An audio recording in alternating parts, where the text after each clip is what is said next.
Right. Suppose you have defined your challenges and objectives, so you now understand why you need to make the changes that you need in order to meet your strategic goals. The next step that we want to talk about are the capabilities and courses of action step. These two steps form a part of analyzing what. Here we're analyzing what needs to change in our organization in order for us to deliver to our objectives or meet our objectives in order for us to address our challenges. In this step, capabilities, we're mapping out the building blocks in our organization that enables us to do what we do. These building blocks are what we call capabilities. So similar to challenges and objectives where we have a library of common reusable components, here we have a same thing with our capability library. Here on the left-hand side, we've defined some common capabilities that you can look at to use as a prompt list or simply reuse by dragging and dropping the capability onto your canvas. The capabilities in Jibility can be represented up to 3 levels. You can expand this and actually then see here we've got a level 1 capability called asset management, and under there's a level 2 capability called asset operations.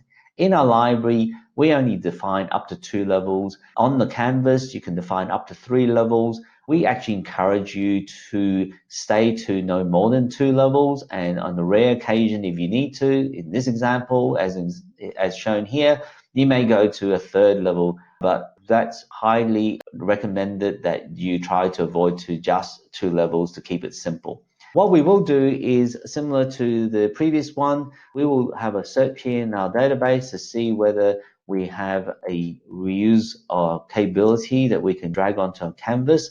And here we've got human resource management, and we're now putting that onto our canvas. What we can do then is have a look at this capability and determine, is this sufficient for what we need to do to represent the capability area in terms of meeting our objectives? In a previous video, we spoke about one of the key objectives is leadership development in the organization.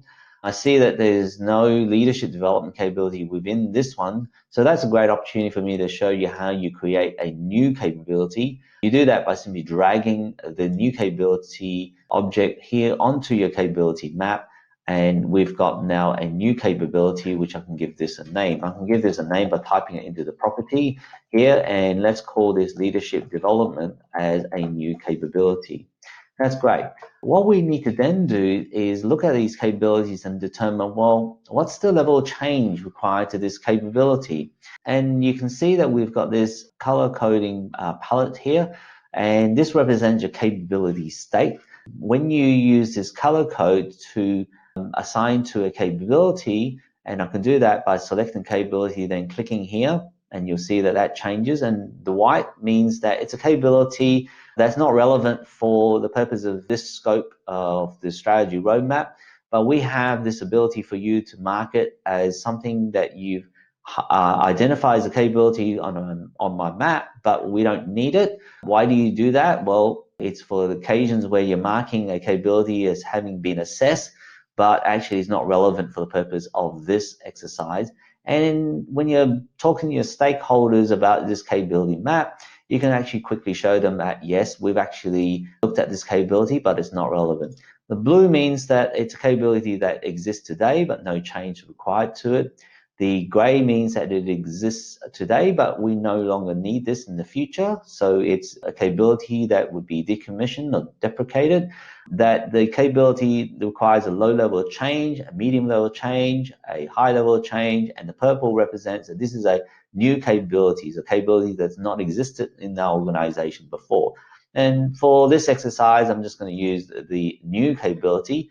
And you can see here with the other capabilities on my map, there's already some that's been color-coded to indicate which capabilities are new, which capabilities requires a significant amount of change, a medium level change, and so forth. We're going to move on to the next step, and here the important thing to do is to link your capabilities to your objectives. We do this because it's an important step to identify of all the capabilities that exist in our organization, which are the ones that are actually required in order for us to deliver to our objectives, therefore address the challenges that we have for the purpose of this roadmap.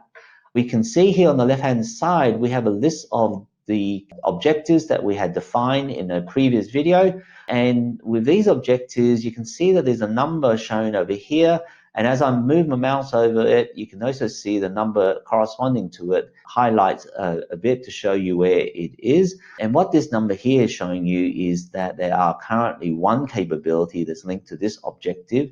And if I move my mouse down to this one, and it's really showing me that there are currently 10 capabilities delivering to this objective. And as it turns out, none of them are actually in view at the moment. And if I move this down a bit, and there's a few over here, and I'll move my mouse over it, you can see that it's highlighted as I'm moving my mouse over, so I can see where they are. So that's great. I can see that this objective now has a capability that will deliver to it, and I'm comfortable with that, and we can move on to the next step, which is all about describing then what are the actions required for this capability in order to meet the objective around leadership development to address the challenges. And we do that in the next step, which is called courses of action. Here in courses of action, you'll see that automatically Jibility is assigned a red tick to this capability. And this is simply to show you visually that this capability you said is new or needs to change, and it delivers to an objective, and therefore you should define some actions for it. And you also notice over here on the right, we've got some capabilities which have been identified as needing changes.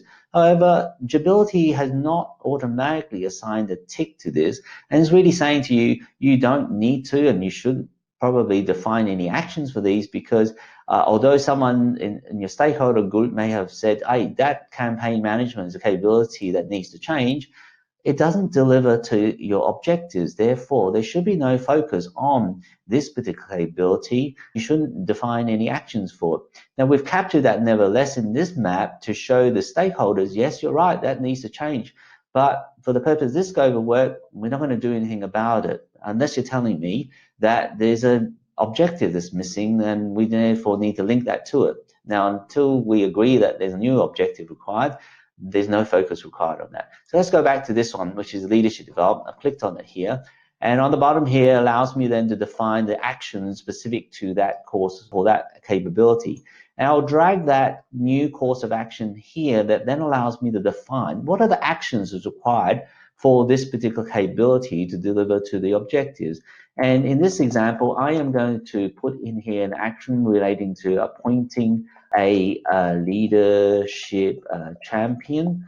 I'm going to now mark this as being a people change. At this point, I'd like to just quickly cover the topic of courses of action categories.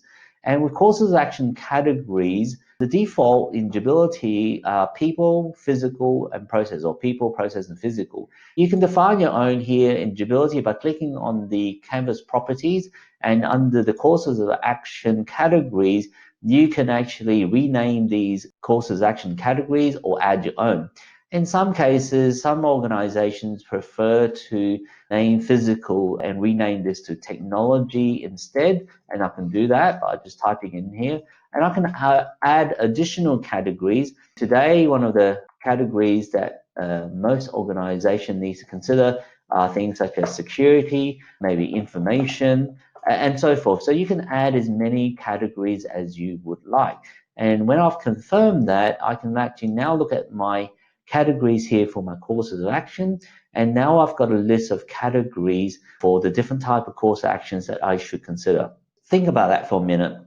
The categories here provides a good framework for you to ask the question for a capability that I say needs to change, that in order to deliver to my objective, this provides a framework to ask the question, well, what are the information changes then? What are the actions required relating to information in order to deliver to that objective for this capability?